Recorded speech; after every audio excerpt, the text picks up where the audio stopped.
भगवान कल की साइंटिस्ट बिना युद्ध लड़े ही वो कैसे सत्युग लाएंगे।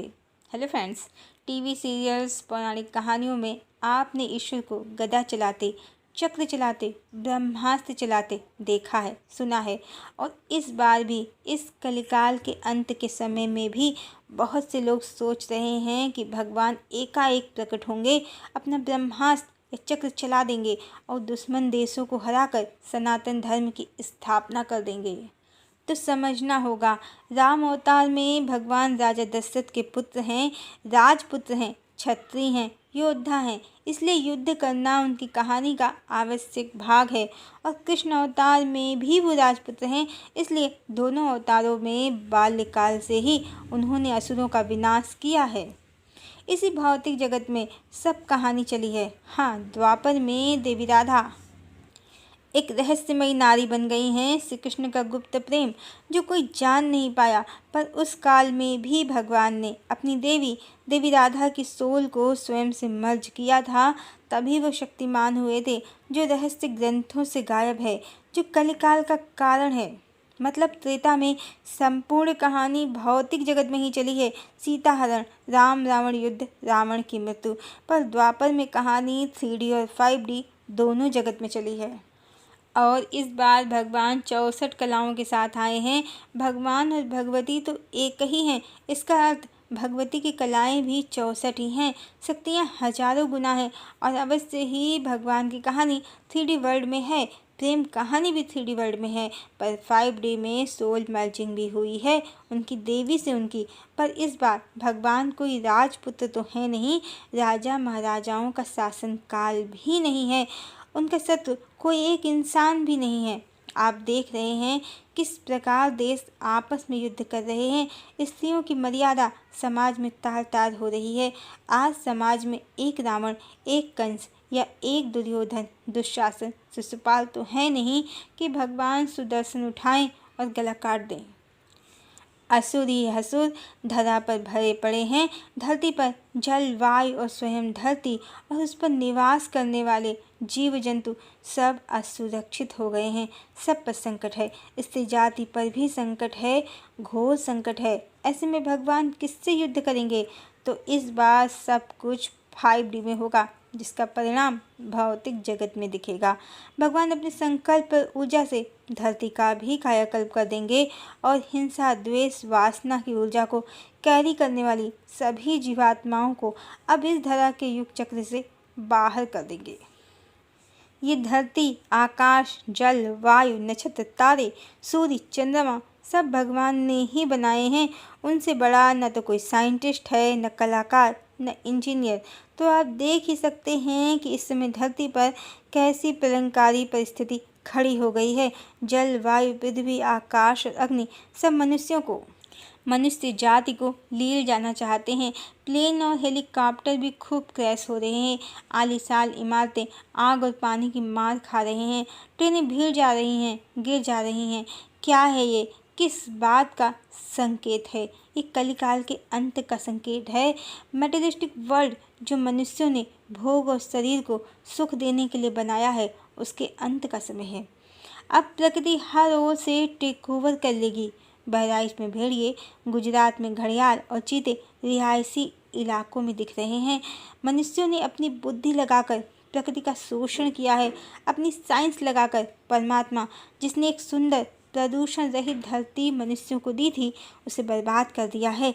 तो कल की एक साइंटिस्ट ही हैं और वो अपनी ऊर्जा से, जो मनुष्यों ने पिछले 100 सालों में भोगवाद, भौतिकवाद को विज्ञान का नाम देकर बढ़ाया है, प्रकृति का नाश किया है, तो कल की अपनी ऊर्जा से अब 10 सालों में जल, अग्नि और भूकंपों के माध्यम से धरती का कायाकल्प कर देंगे।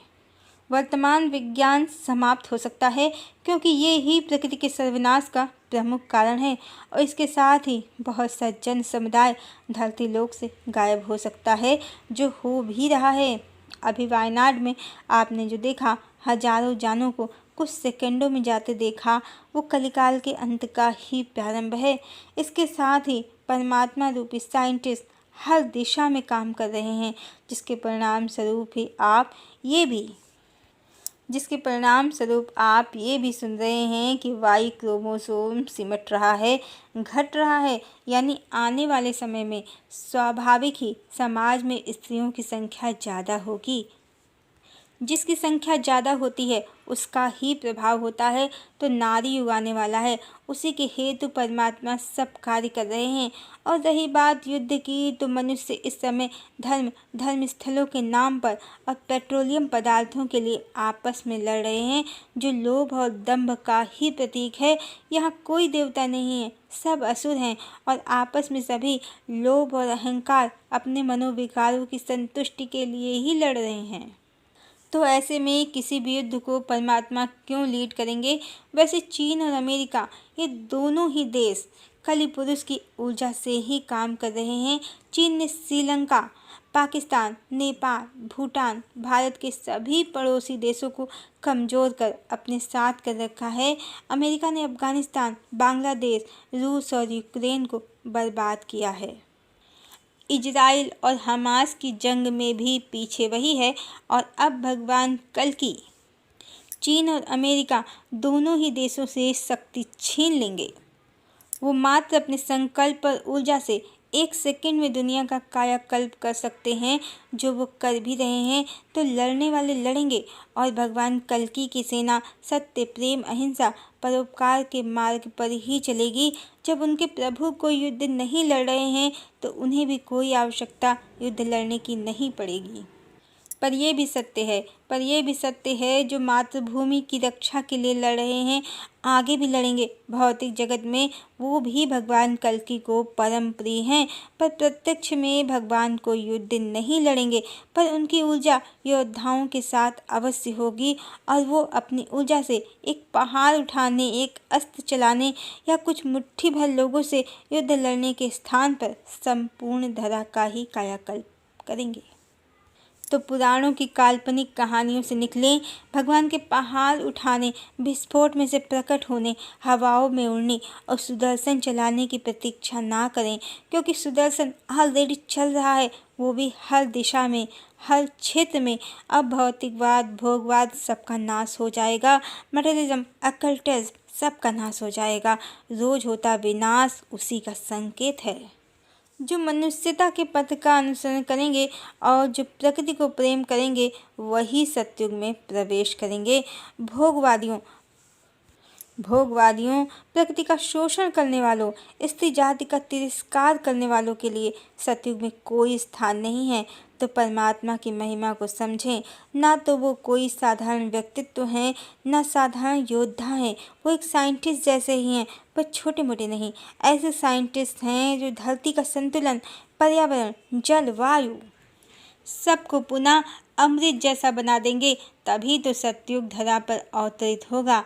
दुनिया भर के साइंटिस्टों ने आज जो प्रकृति, धरती और आकाश, जल और वायु सबको दूषित कर दिया है, विषैला कर दिया है, भगवान अकेले ही अपनी ऊर्जा से सब पुनः संतुलित और स्वस्थ कर देंगे, जिससे धरा पर रहने वाले सभी प्राणियों, जीव जंतुओं और मनुष्यों का जीवन भी स्वस्थ, दीर्घायु और डिवाइन एनर्जी से भरा होगा।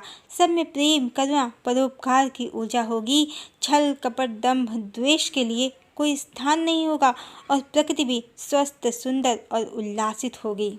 देखा जाए तो आने वाला युग प्रकृतिवादी नारी युग होगा। आदि शक्ति का वर्चस्व होगा, प्रकृति देवी का पूर्ण सम्मान होगा आने वाले युग में। और नारियां भी सम्मान पूर्वक, बिना किसी शोषण के, प्रसन्नता पूर्वक, वर्चस्व के साथ जीवन यापन करेंगी आने वाले युग में। कहते भी हैं, नारी का सम्मान जहाँ है, संस्कृत का उत्थान वहाँ है।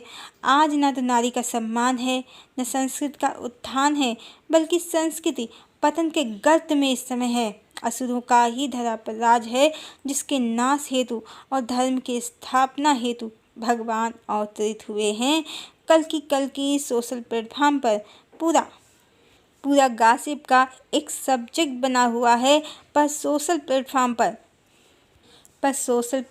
पर नहीं, भगवान की लीला संपूर्ण धरा पर चल रही है। स्वयं परम ब्रह्म परमात्मा, परम भगवान शंख चक्र गदा पद्मधारी भगवान लक्ष्मी नारायण श्री हरि ही धरा पर आए हैं युग परिवर्तन के लिए।